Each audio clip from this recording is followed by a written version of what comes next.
All right. Thanks for joining us today, everybody. We are following up on our previous conversation in regards to the best way to buy a home in 2026. A couple episodes back, we chatted about why the timing could be really good in latter 2025-26. Last episode, we drilled down even a little deeper into specifically new construction homes, what to look for, how to best time it, and covered a lot of ground on that. And then today, we just want to follow up on resale or existing homes and chat through some of the differences between existing and new construction and resale, and just things to consider.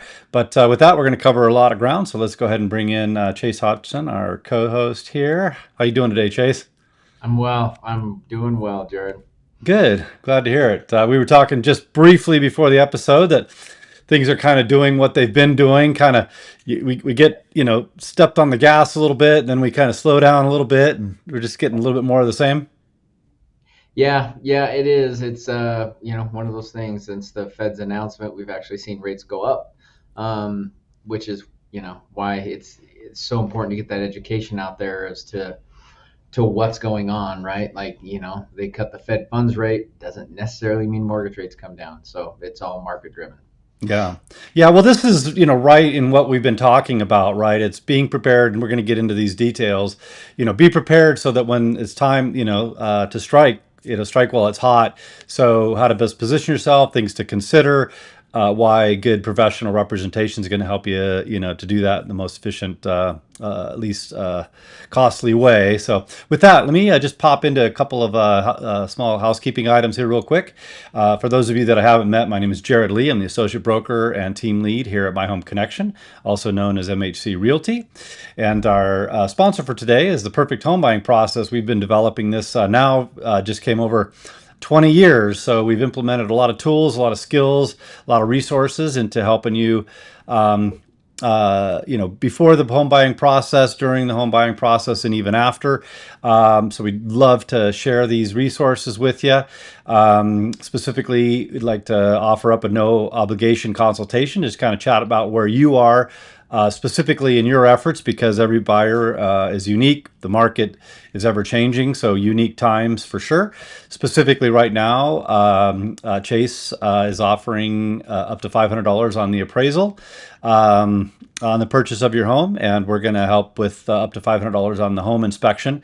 So bringing those costs down. So if you'd like to have a chat about any and all of these resources, we'd love to have that conversation. So with that, Chase, we sound a little bit like a broken record, but I think it's worth always repeating in that, preparation, right? Even if you're going to buy 10 years from now, just be prepared. Like, set the stage, ask the questions, get the advice, and then do the things that are going to best position you to buy. Yeah, no, absolutely. I put something out not too long ago, kind of along those same lines. Like the biggest mistake that I see all the time is just lack of preparation and education, right? Not reaching out to myself or to you early enough in the process to get ready, and then they find something and it's just it's a mess trying to get qualified. So yeah, like the earlier that you can get in talk with your real estate professional and your lending professional, the better off you can be, because that's going to prepare you, right? No matter what that looks like, because each scenario and each individual is different. But you can get prepared early and take advantage of the best situation. So we've talked about this in pretty great detail in the past, but I'll just revisit it briefly because I think it's important. And one of the main reasons is just the way we approach real estate, right? With the internet, it's so easy to think you have all the information, to do your research, and not really either want to bother somebody, bother that professional, or be bothered by that professional. And I get it, right? Like, I'm going to do all this, and then when I'm ready, I'm going to go pull the trigger. But quite often we see people, man, if you'd have done this, if you'd planned for that, if you'd tweak this, you'd be in a much better position. So it's not a surprise that this is happening more and more because of the tools that we have, but it doesn't take away the fact that the sooner you get involved with the professionals that do it on a day-to-day basis, you're going to get the best advice and be the most prepared. There was one other thing along those lines that I was thinking, and maybe it was just the fact that they don't want to be bothered, and we're not those people, No.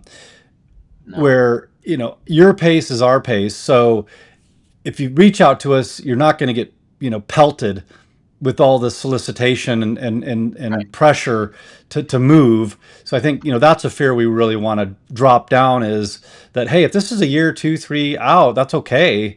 We want you to buy when you're ready. So just get prepared and don't get anxious about leaning into a professional sooner than later.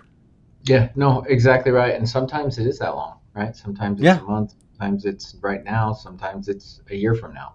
Yep. Uh, and yeah, just know that we're here for the long ride and to do, we've got lots of stories, right, where we've helped people, through that process, no matter how long it takes. So, Yeah.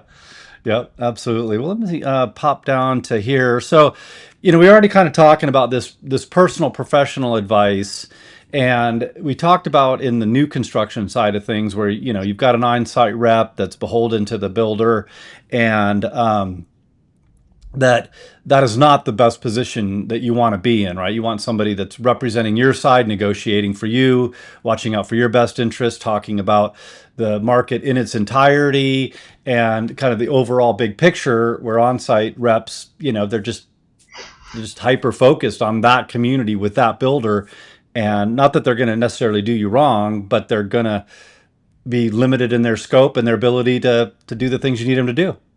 yeah, I mean, quite frankly, they're doing their job, right? Yeah. Their job is to rep that builder in that, typically in that community. Yeah, right. They don't work a lot of different communities and stuff, so they're doing their job. But that doesn't mean that they're the best representation for you. Yeah, yeah, absolutely. And what I wanted to get to on the resell or the existing home side of things are, post the NAR settlement last year, things have really changed. And what I mean by that is, for those of you that don't know, we are now required to have an agreement, whether it's a buyer's representation agreement or a showing agreement, something along those lines, prior to showing a home.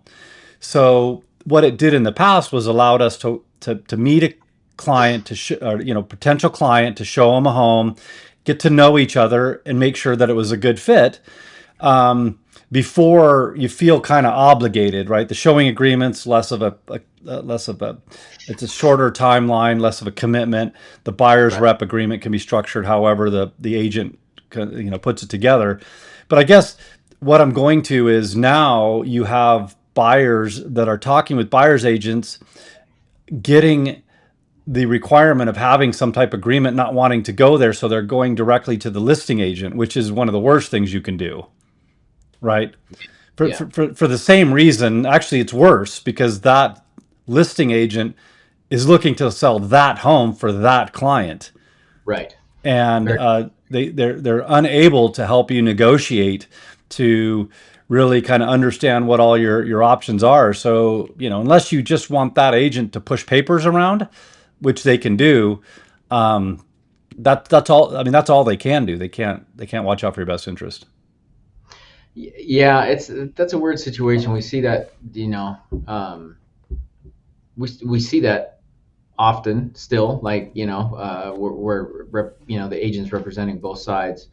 And yeah, it's kind of a more of a moral question as to whether, you can fully represent both sides to the, to the maximum benefit, when you're representing both sides. So, not that any, not that we're saying the agents are crooked or that, anything like that. It's just, it's really hard, right? Because Yeah. if you're listing a property, you're basically telling those people you do everything you can to get the highest dollar value you can for them. And a buyer comes along and, well, they have a different agenda. They want to buy it for the best deal that they can get, right? Like, and Yeah. where does that get them together? So Yeah. that's a tough question. Yeah, and just by virtue of that now new structure, you find more and more clients putting themselves in bad positions. Um, and there's a lot of states that disallow that dual representation. They just feel like that moral, line is too easy to cross, and you just can't represent both sides. The states that do allow it require you, to be very articulate, very specific in what you can and can't do, what, how you're able to walk that transaction through from, contract to close. And unfortunately, I think there's an ability to not fully share the magnitude of what this means, this relationship that the agent has with now the seller and then the now new buyer, right? To your point, I'm going to tell the seller I'm going to get you the most out of your home and be aggressive in getting it sold. Enter buyer here. Now they're representing them, and a lot of that goes out the window just because there's things you can't share. There's things you can't. Anyway, I don't want to beat a dead horse here, but it's a really precarious situation, and actually, I advise my agents to just refer it out. If you got a Yeah. buyer that comes directly to you, just refer it to an agent, that can take good care of the client. It's just not worth it. Yeah. Yeah. So Agreed. anyway. Agreed.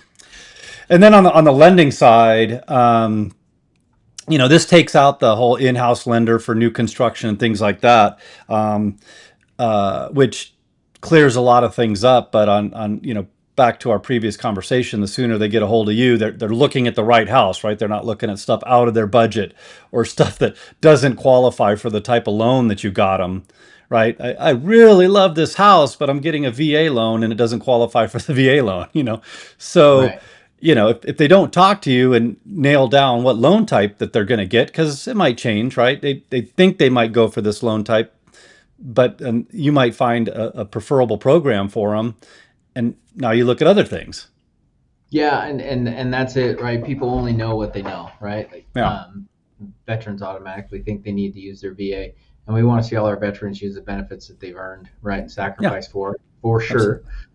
Is that always the best, scenario for their situation? No, it's not, Right. right? So, being able to dissect the different products, knowing what's available, doing that research, seeing the numbers, and then coming to an informed, decision is the way to go for Yeah, and sure. it goes both ways, right? You might think, "Hey, I'm definitely going to use that VA loan." So you're looking at, a select group of homes, and then they talk to you and you're like, "Hey, in this particular case, especially in Idaho, right? We've got some good programs you might bounce out to," and then all of a sudden it expands the homes that you Yeah. can be looking at. So you want to get that figured out sooner than later. Yep. So anyway, so we talked a lot in our last episode about new construction and why you would do that, right? We talked about warranties and some of the newer plans and things like that. But there's definitely reasons why you would want to go with an existing home, right? Yeah. It's more turnkey, right? The homeowner probably has put the blinds in; they're going to stay. Quite often, the refrigerator's there and it's going to stay just because it's too big and heavy or doesn't fit the aesthetics or the dimensions of the new home. Um, so it's probably as turnkey as you're going to get. Washer and dryer not often included, but can certainly be included and be asked to be included. So if you want something where the neighborhood's just mature, the trees are in, you got a good Mhm. idea of how your neighbors are taking care of their home, the HOA, how well they're taking care of their community, their common areas. It's just more of a known quantity in a turnkey situation. And some people Yeah. just have very specific requirements. Another agent on my team, he loves the older homes in the mature communities and the trees, and he would never buy anything new. I'm the opposite. I'm okay without the maturity, and I like the newer bells and whistles and the new styles and floor plans. So, personal preference. Yeah, it definitely is. It's definitely a preference. We talked a little bit about it last week. Things change, styles change over time, whether that's the development, right? Hmm. And what amenities are available, whether that's the floor plan of the house, whether, and, people just have different tastes. And, Yeah. the other thing about an existing home is there's possibility of a quicker gain in equity, right? If you can do some updating, remodeling, or something Yeah. like that, you can add value to it pretty quickly. Yeah. Yeah. Something a little distressed that has had some deferred maintenance, and you can come in, you're a little handy or got some, reserve set aside to bring somebody in to bring it up to speed. Yeah, you can acquire, especially if you play your cards right. And we can talk about this a little bit, but um, you know, and I'll start this part of the conversation with the next item here, and that's that existing's kind of your only option in certain areas, right? There's certain areas of town that people want to be in that there really isn't any builder presence. There's no, you know, there's no infill projects going on. There's no big developments because it's just not an area of town that a builder is looking to develop in. So Much of Boise right now, yeah, right?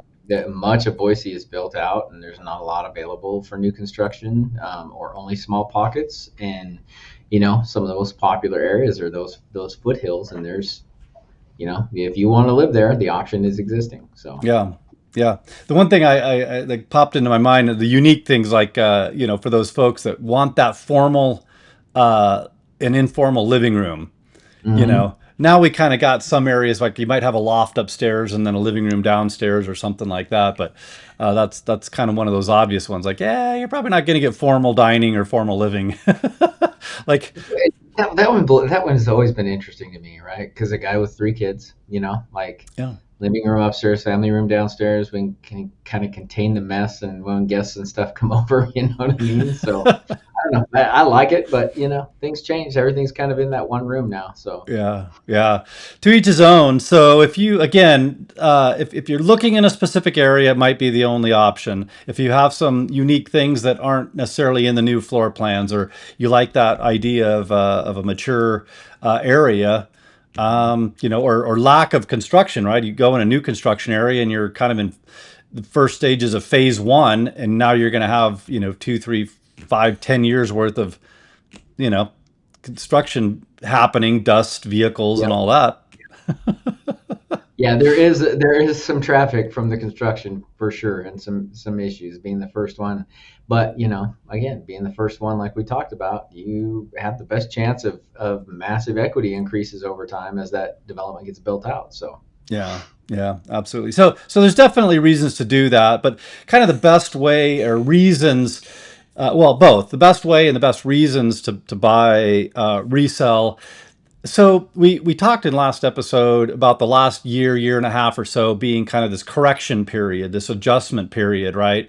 Where Mhm. post COVID, we had a lot of people throwing just briefcases of cash at homes. They got overpriced, overvalued, and it had to settle down. There was no way that could be sustained. So we didn't have Yeah, a bubble burst, but we definitely had that correction, different areas of town to different degrees. But now, we're all pretty confident we're at that bottom of of you know good timing to buy, because we're already seeing. I think the last numbers we looked at like 4.5% appreciation over this last year. So and that's in certain areas, not in all areas. Some areas we still see the softened market and prices, kind of going down. But on the existing side, what I want to get to is even if the prices aren't going up or down, there is likely an ability that it's soft enough to get a seller concession from the seller in the way of either closing costs paid for or partly paid for, or an interest rate buy down, right? Which for those buyers that think you have to have a lot of money to buy a house, one, you don't always need to have nearly as much as most people think, but right, there's also this kind of unknown that you can have a seller pay for a lot of that, not your down, but your costs, right, yeah, closing costs. Anyway, you can yep. speak to that. Like, specifically the interest rate, I think is an important one. Yeah, I mean, and again, that's situational as well too, because we're seeing some better rates depending on the loan type. Where we've seen the government loans and back in the fives, um, and so that's been nice. I think the seller concessions is still something that needs to be considered, right? Like you said, we have a good combination right now of that softened market. Yes, we're starting to see the increase. We do expect that to go up, to continue in through next year. So it's a good time to buy. The market's still soft enough, and again, certain price points, certain areas, the market's still soft enough to get those seller concessions, and you can use those, you know, the different loan programs allow for a different percentage of seller concession, right? They can't, just throw whatever amount of money at you. But there's percentages that they're allowed, and that can be applied in a few different ways. Depending on the product, right? You can do a permanent interest rate buy down to get you in a comfortable payment that you can leave alone for years to come. The other way is a temporary buy down, which is a scaled buy down. It gives you a like up to 3% less the first year, 2% the second year, 1% the third year, And that or can translate to a lot on a monthly yeah, basis. right, any combination, right? So it can save you considerably on a monthly basis over the next couple years, right, to make that more affordable, and then hopefully buys time for the rates to settle down at a more manageable um, position. Yeah, and there's a couple things that come to mind there, right? We like the majority of the people in the market think that the sevens ish. I'm just going to use round numbers here. That the rates are high. In reality, they're not. That's the historical average, about the historical average. But when you've got 2, 3, 4% interest rates, a handful of years ago, that might seem high, but it's not. Um, and the beauty of this interest rate buy down is, okay, well, if I can have the seller contribute monies directly to the lender, while I'm buying this house, and now I'm in this, easily in the sixes or somehow in the fives, Yeah, then you're not, needing to maybe have a refinance, or your buying power goes up quite a bit, because yeah, if you're doing online calculations and you're typing in 7% and you're putting it all in, and what you can buy is far less than if a seller does help you. And actually, it can help you. How am I going to word this? It'll help you look at a much more expensive house, thinking that you're automatically kind of out of that market, right? I can't buy a $500,000 house, because in no way, shape, or form can I make this pencil. But then when you realize you can calculate it at a 6% or somewhere in the fives, then yeah, all of a sudden, and by the way, some of those thresholds, you go from, like a $25,000 increase, and I'm not trying to upsell here in any way, shape, or form, but you increase your budget by 25K or 50K. Sometimes options change drastically, areas of town that you're going to buy in, the type of product that you're going to buy. It just makes big change. yeah. No, absolutely. It it can make a pretty big difference, and that the concessions they've been a lifesaver over the past few years, right? They really have for a lot of my clients, a lot of your clients. Hmm. Um, they've made that difference, and it's interesting when you talk about those low rates, right? Because I'm going through my my annual client reviews. We've started those, and talking to people, about the state of their equity, and the where their rates at and all that. And I still have people in the twos and threes that are like, I'd like to pull some cash out. Let me know when they get back down here. Like you need to realize, like, there's still a lot of people that don't realize how rare that is. Yeah. That's the only time they've been that low ever, and the probability of them getting that low again is is very small. Like, we Yeah. don't agree with it. If you look at where interest rates were before all of that started, you're in the high fours, or low fives, right? So that's realistically, if we can get to 5.5, five, like that's That's great probably, interest rate. yeah, it's great, and it's where we'll probably stay. Yeah. Um, that's my personal opinion, obviously, and I think it's a little bit hard to swallow, right? Twofold. One, because of what happened with COVID and everything, we saw a massive increase in appreciation, right, in home Hmm. values and what they're Yeah. selling for, Yeah. and that combined with the rates going up at the same time was so it takes some time for people to readjust to that, and quite frankly, on an economic basis, it takes some time for our wages to try and catch up to that. Yeah. Yeah. The way it is, so it is a little more expensive for people, for sure. Yeah. Yeah. Well, let's talk about the idea of timelines for a resell. What I'm seeing is, it, if you think you can wait on a pristine home, you might be a little misguided, right? Like things have softened, things are staying on the market a little bit longer, but the people that want that pristine home has only grown over the years, right? To the detriment of homes that aren't quite pristine, because you can alternatively or conversely get a little bit of a distressed home for a better deal than you used to, because people are very, very picky. Yeah. So two things. One is, if it's in great condition, it's probably going to go, and we're even seeing those go in multiple offer situations. Hmm. If you are okay with a little, sweat equity, a little bit of work, putting some money into fixing it up, and you let it sit on the market a little bit, not only are you getting those seller concessions we were just talking about, um, uh, but you can be even more aggressive the longer it sits there, because of the stigma that happens, when you're 2, 3, 4 weeks on the market, which is weird, right? Because Yeah. used to be kind of a 3 to 6 months to sell a home, is a kind of a typical healthy buyer's market, and now we're days and weeks, which is crazy. So Hmm. I'm just saying, identify the kind of home you qualify, the loan that you qualify for, that is best suited for you, the type of home that fits into that category, and then how you want to approach the market. Right? If you got the time, and you could kind of take it or leave it, you prefer for a better deal than that specific home. Or hey, I've got some unique needs, and when I see it, I got to jump on it, because there's not a Yeah. whole lot.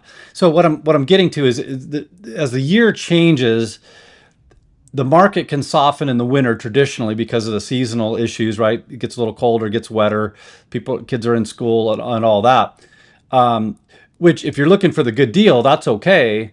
But the problem is inventory is going to drop, Yeah. right? So just be aware of the trade-off.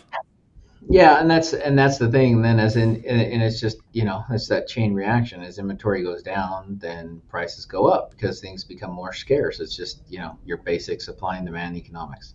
Yeah. So, yeah, and I'm pretty confident at this point, just from what we're seeing and what we're hearing, and like next year, we're definitely going to see the market pick up as far as sales activity, which will drive a decrease in inventory, because it seems like we have, at least in Idaho, like it seems like we have inventory because we have more than we've had in years. Mm-hmm. But we still don't, like, if you break it down to how many buyers are haven't moved up or haven't moved down, how many we still have coming into the state, like once people feel comfortable and those rates are at a point where they start buying again, that inventory is going to get eaten up quickly, and then we're Yeah. going to be back in a scarcity mode. Yeah, that's why, we promote the idea of getting in touch with us, so we can monitor, get you best prepared and monitor the market, so that when you want to and can pull the trigger, that you can do that, because this is kind of that time where if you play your cards right, you could really maximize, Yeah. some people can't, right? If you got kids in school and you just kind of hunker down, you got to wait till they get out. That's one thing. But if you can move during the middle of winter, and again, you kind of want that, or okay with that distressed property, let's watch it closely. Let's see if the demand's starting to pick up, which then is going to mean that the sellers are going to pull back some of that interest in covering closing costs or giving you concessions. Yep. Um, and we'll know what's going on in the market, and that can change very quickly. There's been conversations that I've had, at one point in time, and 2 weeks later, I'm like, hey, remember I told you we could kind of take our time and kind of ease into all that? And then the interest rates drop, and then we see a bunch of people flooding into the market, and specifically in that type of home. Yeah. You Yeah, know, and we're right on the balance of that. Like I said, with government loans in the fives, conventional in the mid sixes or lower, like we're right on the cusp of that being more palatable, more those rates being more palatable to buyers, right? So, um, and man, I literally just did, uh, talked about this on social the other day, about winter maybe the best time to buy, right? Like especially in Idaho, historically, if you look back at the numbers, right? Marketing days increased, less people buy. It's not fun to move in the winter. So what, just basic deduction. When do you think is the best time to get a deal, right? If Yeah. homes are stuck on the market longer in the winter, then Yeah. sellers might be more motivated to make a deal with you, right? Yeah. Yeah, but it's the cards on the table. What can I work with? What's likely going to happen, today, and then next week? Is things changing, right? Did the card got taken off the table? Yeah. Did one of those builders like, hey, things are soft enough that we had a pretty high degree of confidence that the builders were going to keep the promotions for the following month, and then Mm. something changes very quickly. Like, oof, well, yeah, I don't know. I mean, if you like that, if you either like or need that concession, I can't tell you it'll be here a week from now because it's a new month. They might either pull the promotion altogether or scale it back. Um, Yeah. Existing resale homes are the same, right? Sellers get Yeah. confident. Absolutely. I mean, our builders they're in the business to make money. They don't want to sit on inventory, so they'll do what they have to do to move it. But the minute that they don't, right, that it's not required and they can be more profitable, they're going to make that decision, right? Yeah, Those concessions will go away. The yeah, business model, the sales model will change. And the same thing, right? Like with your sellers, it really all depends on what their situation is. Just like with you buying, right? yeah, Like if you're selling an existing home, do you have to be out in a hurry? Do you have time? Can you sit through the winter? Did they prepare? Right? If they're prepared to sell and let it sit for 60, 90 days, like then they're probably not likely, right? But the more yeah, pressure that they get on, no, I have to move, or if a job change or whatever that life situation may be, then you have more opportunity, right, to get a deal yeah. or to get some kind of concession. Yeah, well, here's my thoughts on the next 6 months because we're talking about, what it looks like in 2025, 26, and tell me if you're inclined to agree with this. But based upon, what you just said in the winter months, best we can tell, interest rates are going to trend on average down for the foreseeable future. How aggressively, how volatile it'll be, we don't know. But get yourself prepared. Look at the homes that fit the loan program that you're going to have and just pay really close attention to what's going on. Are the days on market shortening? Are they lengthening? Are we hearing that sellers are being more inclined to move and do something that drives the market? And then early spring, mid spring, just traditionally, the supply will pick up a little bit, so you're having more homes to look at, and then the demand picks in. It seems like a little bit after that. So you can get that little sweet spot where things might be soft, inventory's coming up, but then once the demand kicks in, then all of a sudden you're like, whoa, wait a minute. So especially if interest rates continue to come down, and then the demand picks up as it normally does that time of the year, I think you're going to miss the mark. Yeah, no, yeah, I'm in the same boat, and I've seen a lot of conversations to the backing that up. Um, Rates will trend down, and does that mean that we're not going to see some volatility? Like we just saw it, right? Like we were trending down really well. We had some great improvement. The Fed lowered the funds rate, cut it by a quarter point, and then rates got worse, right? And so there's still going to be that volatility within the trend, but the overall trend will continue down. um, and the economic data is backing that up, right? However you want to interpret that, but um, economic data is backing up what we're seeing. The Fed is, although in my opinion, slow to react. They're still going to continue to cut the Fed funds rate, and what that really does is that helps people to spend, right? Like Hmm. that's what gets their Hmm. economy going, right? So they Yeah. cut the Fed funds rate, then credit card rates go down, consumer debt like automobiles rates go down, and so hopefully that trickles into the bond market, which it will eventually. Sometimes it's not immediate, and so the market will hopefully get better, and then overall people are just going to start buying more homes. Yeah. And obviously, as inventory goes down, right, then houses become worth more. And would you rather pay a little bit higher interest rate for a little while, or would you rather pay 50 or 60 or $100,000 more for the same house? Right. Like that ultimately that's your choice. That's what you're looking at. Yeah. And like we've talked about in the past, if you get it at the lower end of the price point and then you correct rate later, that's an option. If Yeah. values start going up and you pay more, I don't care, if you drop your interest rate, you still paid the same, for the house. So that's the more important thing to look at is, did you get it at the lower end? And that's a great segue into the kind of the last 3 quarters, half of 2026.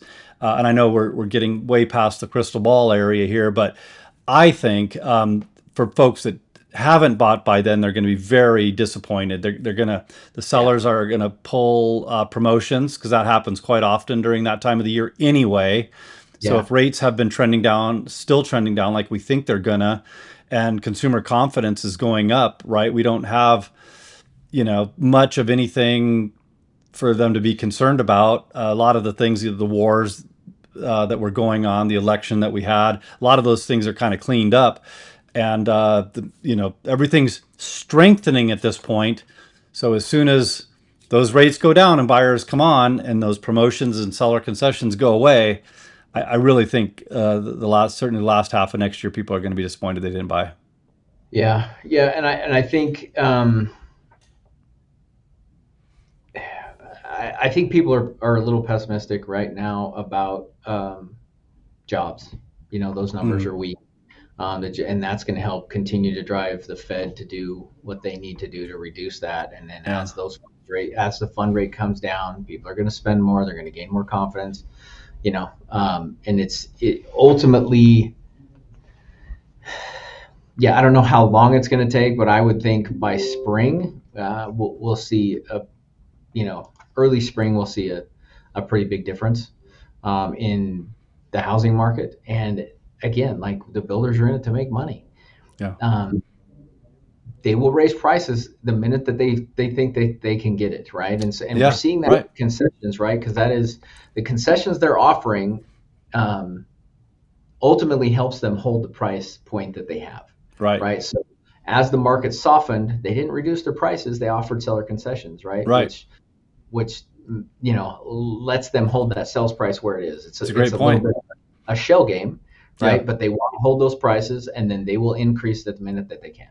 yeah. And so, Well, that speaks to kind of where we're at on the existing versus the resale. Builders never want to reduce their price, right? uh, That because that begets a kind of recalculation for the other CMA, the comparables in their community. So they'll definitely go to those seller concessions first because the price stays the same, and then they just soften those mhm. concessions. If you need a lot of that, you need the most aggressive seller concession or contribution towards you when you buy, like we were saying, this is the best time to get that. The existing homes, you can potentially get the better of both worlds.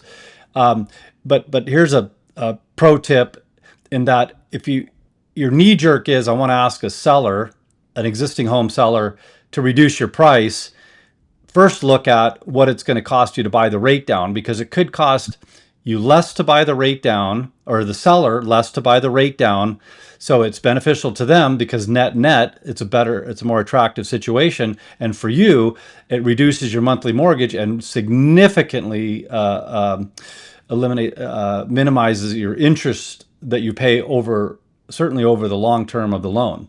So Yeah, that can often translate into a much better monthly payment doing it that way yeah, than actually lowering the price by that same amount, yeah, right? Like lowering the purchase price has a less effect on your monthly payment, right? Unless it's a massive chunk, yeah. than being able to buy that rate down. Yeah. As an example, to say, hey, I want to spend, 450 on this house instead of five, when in reality the seller could have contributed, 15, I don't know, 20 grand. I'm just making round numbers here. Uh, Obviously, they didn't reduce it nearly as much as if they just dropped price. But to Yeah, you, that 15, 20 grand of, contribution toward buying your rate down is massive. yeah. So to kind of give a good example, so if you're looking at down payment, right? Like if you increase your down payment, that lowers your loan amount, right? Which helps to reduce your monthly payment. So when talking to clients, it's usually maybe about $60 decrease in monthly payment for every 10,000. And it varies. Some, 50 to 70, depending on where your rate's at, right? We used to Yeah. say 50 at the time, but with rates higher, it's, if you're probably $60 per month for every additional $10,000 you put down. Mhm. You're giving up a lot of asset, right? A Yeah. lot of liquid asset in order to reduce it only $60 a month, Right. right? And whereas a $10,000 buy down, especially if it's towards a temporary buy down, it could save you a couple $100 a month Yeah. in payment over Yeah. that period of time. So Yeah. Yeah. Well, good stuff. Well, we just rolled over the 40-minute mark. I know we're trying to somewhat contain our duration of our podcast, but I know we had a lot to cover today, and I'm really hopeful that we brought a lot of value, a lot of insight to our viewers and listeners. And as always, Chase, I sincerely appreciate you jumping on and sharing your knowledge from your perspective. love it, man. Always enjoy the conversation. Cool. Cool. Well, everybody, I just encourage you to take us up on that no obligation consultation to see how we can best help you in your specific needs. Otherwise, we'll wish you a blessed one. Take care. Take care.